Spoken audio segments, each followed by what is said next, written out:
Ang mabuting balita ng Panginoon ayon kay San Mateo, chapter 11, verse 20 to 24.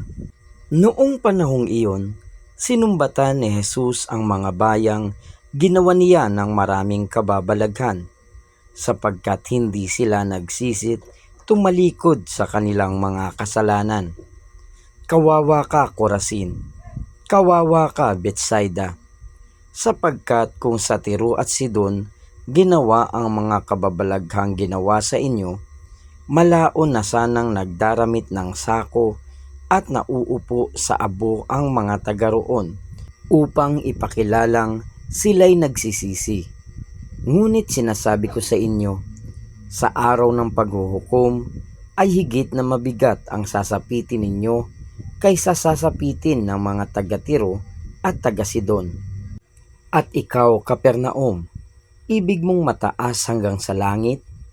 Ibabagsak ka sa Hades, sapagkat kung sa Sodoma ginawa ang mga kababalaghang ginawa rito sa inyo, sana'y nanatili pa ito hanggang ngayon. Ngunit sinasabi ko sa inyo, sa araw ng paghuhukom ay higit na mabigat ang ipaparusa sa inyo kaysa dinanas ng Sodoma. Ang mabuting balita ng Panginoon. Pinupuri ka namin, Panginoong Hesukristo.